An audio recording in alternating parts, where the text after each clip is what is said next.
Basic of mechanical and civil engineering और general engineering के आपके लेक्चर में स्वागत है।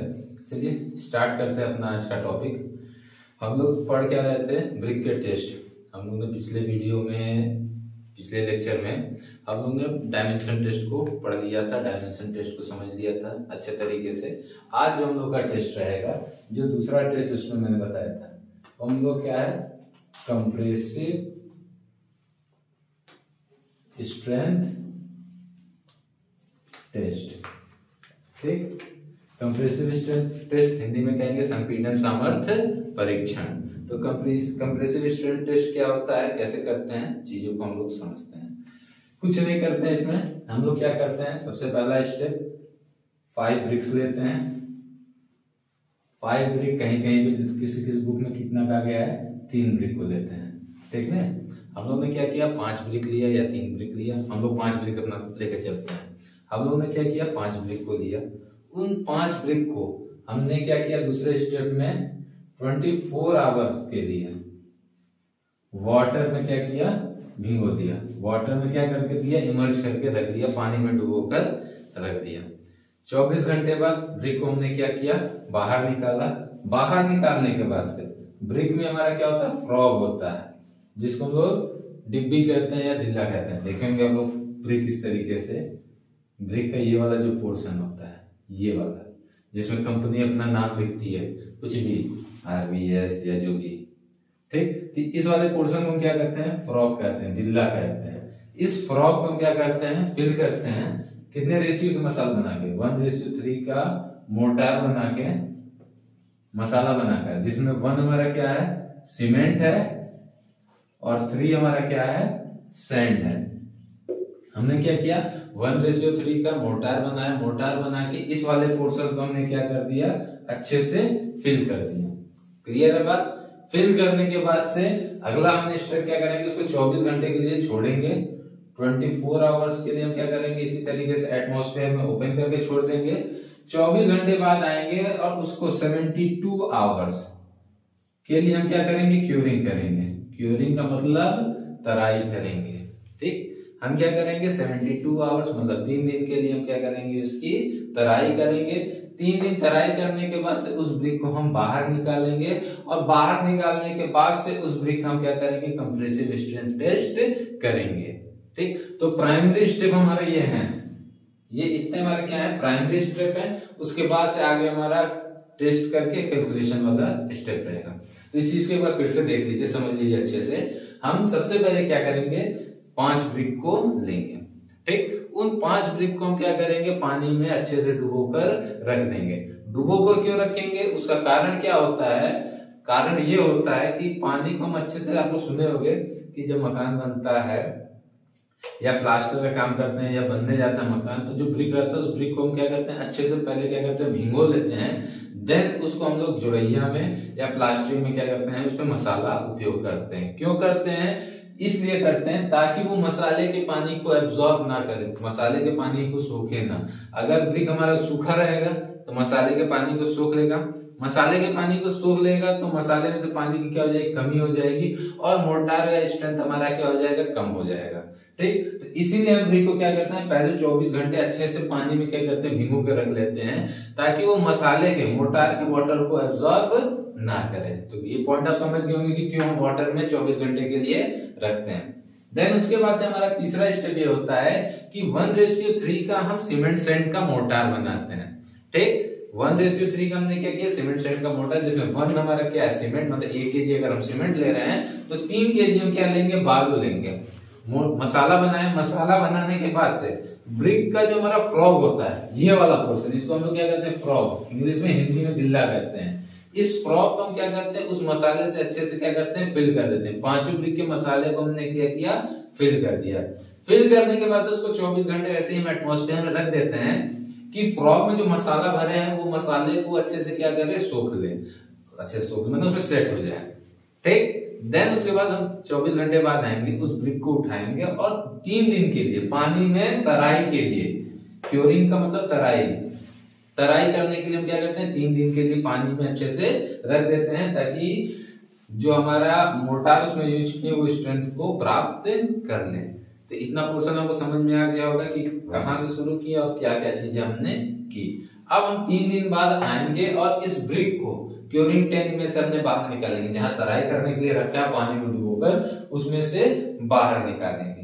और बाहर निकालने के बाद से उस ब्रिक का हम क्या करेंगे, कंप्रेसिव स्ट्रेंथ टेस्ट ज्ञात करेंगे। अब चलिए देखते हैं कि कैसे ज्ञात करते हैं। इतनी चीजें आपको समझ गए होंगे।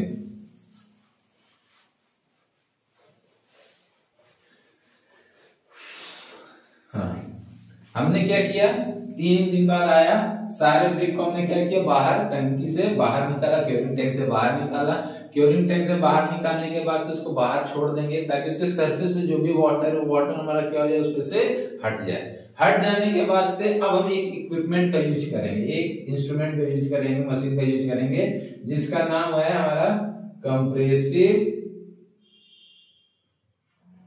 Testing machine. ठीक, हमारा इंस्ट्रूमेंट का नाम क्या है, कंप्रेसिव टेस्टिंग मशीन। इस कंप्रेसिव टेस्टिंग मशीन में लाके हम ब्रिक का क्या करेंगे, टेस्ट करेंगे। होता क्या है कि नीचे इस तरीके से हमारा मशीन में होता है और ऊपर यहाँ पे इस तरीके से होता है। इन दोनों के बीच में हमने क्या किया, लाके ब्रिक को रख दिया। ये हमारा ब्रिक है, ये हमारा क्या है, ब्रिक है। ठीक, अब इन दोनों के बीच हमने लाके ब्रिक को रखा। अब ये क्या करेंगे, दोनों इसको कंप्रेस करेंगे, नीचे की तरफ, ये ऊपर की तरफ, उसको दबाएंगे। ठीक, और किस रेट से दबाएंगे, 140 kg पर सेंटीमीटर स्क्वायर की दर से इसको क्या करेंगे, हम इसको कंप्रेस करेंगे। तब तक कंप्रेस करेंगे जब तक कि हमारा ब्रिक हमारा क्या ना हो जाए, फेल हो जाए। जिस लोड पे हमारा फेल होगा उस लोड को क्या करेंगे, नोट कर लेंगे। वो मान लीजिए लोड हमारा क्या हो गया, W हो गया। क्लियर है बात, यहां तक चीज समझ में आ गया। हम क्या करेंगे, ब्रिक लेंगे, ब्रिक को कंप्रेसिव टेस्टिंग मशीन में रखेंगे। कंप्रेसिव टेस्टिंग मशीन में रखने से पहले हम उसके सरफेस एरिया को क्या कर लेंगे, मेजर कर लेंगे। सरफेस एरिया का मतलब कि जिस पोर्शन पे हम लोड को लगा रहे हैं, मतलब ये 19 वाला पोर्शन और ये 9 वाला पोर्शन, जो भी ब्रिक का है, हम इस एरिया को हमने क्या किया, लेंथ और विड्थ को क्या किया, मेजर किया। यहाँ से हम क्या निकाल लेंगे, एरिया निकाल लेंगे। कौन सा, surface area, L into B, mm square में या सेंटीमीटर स्क्वायर में, जो भी है। यहाँ लोड हमारा किस में लग रहा है, किलो न्यूटन में। इसको हम क्या करेंगे, न्यूटन में कन्वर्ट कर लेंगे। ठीक, यहां तक चीज क्लियर है। अब हमारा कंप्रेसिव स्ट्रेंथ का फॉर्मूला होता है, कंप्रेसिव स्ट्रेंथ का फॉर्मूला होता है load applied at time of failure upon surface area. ये हमारा न्यूटन में होता है, ये हमारा mm स्क्वायर में होता है। ठीक, अब इस फॉर्मूले में हम क्या करेंगे, यहाँ पे जो लोड आया उस लोड को रखेंगे, जो हमने सरफेस एरिया मेजर किया वो रखेंगे, और यहां से हम अपने कंप्रेसिव स्ट्रेंथ को न्यूटन पर mm स्क्वायर में कैलकुलेट कर लेंगे। क्लियर है, चीज समझ में आया। एक बार फिर से सुन लीजिए पूरे प्रोसेस को। हम क्या किए, 5 ब्रिक को लिए, 5 ब्रिक को अच्छे से वाटर में एब्जॉर्ब कर रख दिए, ताकि वो अच्छे से क्या हो, वाटर को एब्जॉर्ब कर ले। 24 घंटे बाद आएंगे, 5 ब्रिक को बाहर निकालेंगे। बाहर निकालने के बाद उस फ्रॉक को 1:3 का मोटार बनाएंगे। मोटार बना के उस फ्रॉक को अच्छे से फिल कर देंगे। फिल करके 24 घंटे के लिए उसको खुले एटमॉस्फेयर में उसी तरीके से छोड़ देंगे। 24 घंटे बाद आएंगे, उस ब्रिक को उठाएंगे और तराई के लिए, क्योरिंग के लिए क्योरिंग टैंक में डाल देंगे। कितने दिन के लिए, 3 डेज के लिए। 3 दिन बाद आएंगे, उस ब्रिक को क्योरिंग टैंक में से बाहर निकालेंगे। बाहर निकालने के बाद से उस 5 ब्रिक का क्या करेंगे, सरफेस एरिया मेजर कर लेंगे। सरफेस एरिया मतलब A1, A2, A3, A4 और A5। उस 5 ब्रिक का हमने क्या किया, सरफेस एरिया मेजर कर लिया। मेजर करने के बाद से अब उस ब्रिक को हम कंप्रेसिव टेस्टिंग मशीन में रखेंगे। कंप्रेसिव टेस्टिंग मशीन में रख के उसको क्या करेंगे, कंप्रेस करेंगे। किसके दर से, 140 kg पर सेंटीमीटर स्क्वायर की रेट से हम क्या करेंगे, इसको कंप्रेस करेंगे, लोड लगाएंगे। इस रेट से हम क्या करेंगे, उस पे लोडिंग करेंगे। लोडिंग करने के बाद से जिस लोड पे हमारा वो फेल होगा ब्रिक, उस लोड को हम क्या करेंगे, नोट कर लेंगे। मान लीजिए वो लोड हमारा पहले ब्रिक के लिए W1, दूसरे ब्रिक के लिए W3, तीसरे के लिए W3, W4 और W5 हमारा आ गया। ये हमारा लोड हो गया जो हमने CTM से निकाल लिया, कंप्रेसिव टेस्टिंग मशीन, शॉर्टकट में इसको CTM कहते हैं, कंप्रेसिव टेस्टिंग मशीन।